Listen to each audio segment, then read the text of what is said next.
Assalamualaikum warahmatullahi wabarakatuh. Para sahabat menebar hikmah meraih berkah channel. Siapapun kita pasti bergembira saat telah memasuki malam hari raya. Namun jangan sampai kita lalai sehingga tidak mengamalkan amalan-amalan yang dianjurkan. Nah, pada video kali ini kita akan mempelajari beberapa amalan yang dianjurkan kita lakukan di malam hari raya Idul Fitri. Insya Allah kita akan mempelajarinya pada video kali ini.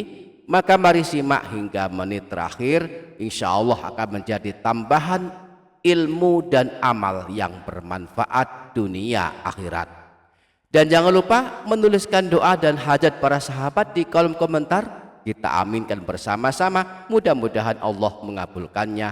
Amin, Allahumma amin. Para sahabat menebar hikmah meraih berkah channel. Di dalam kitab Kanzun Najah Wasurur, Syekh Abdul Hamid Al-Qudsi menyebutkan hadis sebagai berikut. Man ahyal layaliyal arba'i wajabat lahul jannatu Lailatul Tarwiyati wa Lailatul Arafati wa Lailatul Nahri wa Lailatul Fitri. Barang siapa yang menghidupkan 4 malam ini, maka kelak dia wajib masuk surga, yakni malam hari Tarwiyah, malam hari Arafah, malam hari raya Idul Adha, dan malam hari raya Idul Fitri. Kemudian Imam Nawawi di dalam kitab Al-Azkar An-Nawawiyah, beliau menyebutkan hadis sebagai berikut. Man ahya lailatayil aidaini lam yamut qalbuhu yauma tamutul qulub. Barang siapa yang menghidupkan malam hari raya dengan ibadah, maka hatinya tidak akan mati di hari banyak hati telah mati. Imam Nawawi juga menyebutkan cara menghidupkan malam hari raya Idul Fitri, yaitu dengan memperbanyak berzikir dan beribadah ibadah sholat. Beliau mengatakan, i'lam annahu yustahabbu ihya'u lailatayil aidaini fi zikrillahi ta'ala wa sholati wa ghairihima minat ta'at. Ketahuilah bahwa dianjurkan menghidupkan malam hari raya dengan banyak berzikir kepada Allah, melakukan ibadah sholat dan semua ibadah yang merupakan bentuk ketaatan kepada Allah Subhanahu wa ta'ala. Dengan demikian, di malam hari raya amalan yang dianjurkan adalah: pertama, banyak membaca zikir, di antaranya dengan membaca bacaan takbir Allahu Akbar dan tahlil la ilaha illallah yang memang dianjurkan diamalkan pada malam hari raya. Yang kedua, melakukan ibadah sholat sunnah.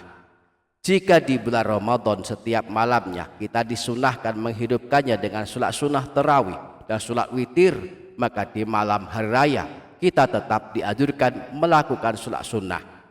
Boleh melakukan sholat sunnah mutlak atau sholat malam lainnya seperti sholat taubah, sholat hajat, sholat tasbih, dan sholat tahajud.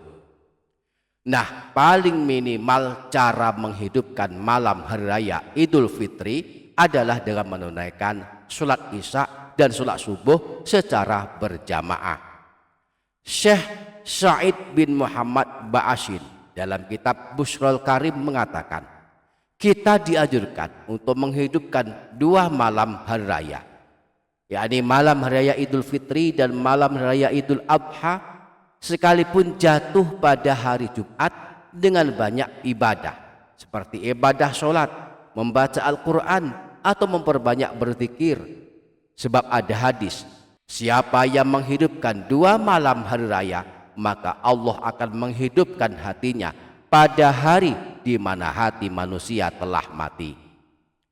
Nah, kesunahan itu dianggap memadai dengan menghidupkan hampir semalam suntuk dengan ibadah, dengan sholat isya dan sholat subuh berjamaah.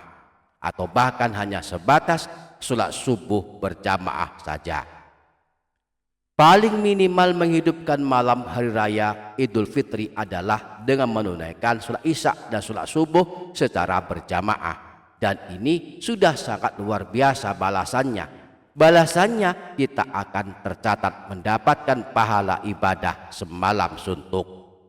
Hal ini dijelaskan Rasulullah dalam sebuah hadis riwayat Imam Abu Dawud yang bersumber dari Sayyidina Utsman bin Affan, bahwa Rasulullah pernah bersabda, "Man shallal isya'a fi jama'atin kana ka qiyami nisfi lailatin."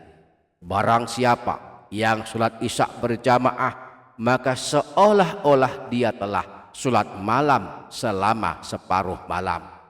Wa man shallal isya'a wal fajra fi jama'atin kana ka qiyami lailatin. Dan barang siapa yang sholat isya dan sholat subuh berjamaah, maka seolah-olah dia telah sholat malam di seluruh malamnya atau semalam suntuk. Kemudian amalan yang ketiga di malam hari raya adalah memperbanyak berdoa. Di antara amalan yang dianjurkan dilakukan pada malam hari raya adalah memperbanyak berdoa. Hal ini karena malam hari raya termasuk dari 5 malam paling mustajab, di mana doa yang dipanjatkan akan mudah dikabulkan Allah Subhanahu wa Ta'ala.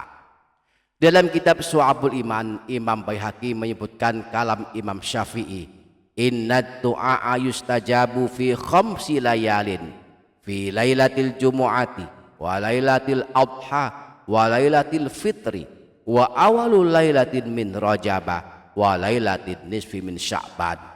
Doa-doa mudah dikabulkan jika diaturkan pada 5 malam: malam Jumat, malam hari raya Idul Adha, malam hari raya Idul Fitri, malam pertama bulan Rajab, dan malam nisfu Sya'ban.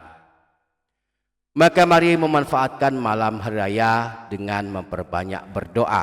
Boleh berdoa apa saja, namun setidaknya ada 3 doa yang paling baik kita baca kapanpun, khususnya di malam istimewa seperti malam hari raya Idul Fitri. Imam Ibnu Rajab Al-Hambali dalam kitab Asbabul Maghfirah menyebutkan bahwa 3 doa terbaik yang harus dibaca setiap muslim adalah: pertama, doa ampunan dosa. Kita bisa mengamalkan doa ampunan yang paling masyhur diamalkan oleh setiap muslim, yaitu Allahumma ufirli wali walidayya warhamhuma kama rabbayani shaghira. Ya Allah, ampunilah aku dan kedua orang tuaku, kasihanilah mereka sebagaimana mereka telah mengasihani dan membimbingku di waktu masih kecil. Yang kedua, doa masuk surga. Di antaranya dengan membaca doa pendek yang disebutkan dalam hadis riwayat Imam Abu Dawud, bahwa ada salah seorang sahabat Rasulullah ditanya tentang doa yang dia baca di dalam ibadah sholatnya. Sahabat tersebut menjawab bahwa doa yang dia baca adalah: Allahumma inni as'alukal jannata wa a'udzubika minan nar. Ya Allah, sesungguhnya aku mohon kepadamu masuk ke dalam surga, dan aku berlindung kepadamu dari siksa neraka. Yang ketiga, doa selamat dari siksa api neraka. Kita bisa mengamalkan doa pendek berikut ini untuk memohon selamat dari siksa api neraka. Allahumma ajirni minan nar. Ya Allah, selamatkanlah aku dari siksa api neraka. Doa pendek ini banyak disebutkan dalam hadis Rasulullah. Siapa yang suka membacanya, khususnya sehabis sholat maghrib dan sehabis sholat subuh, maka Allah tetapkan dia bebas dari siksa api neraka. Semoga kita dapat mengamalkannya. Amin Allahumma amin. Demikian para sahabat, insya Allah barokah, insya Allah bermanfaat dunia akhirat. Kurang lebihnya mohon maaf. Wassalamualaikum warahmatullahi wabarakatuh.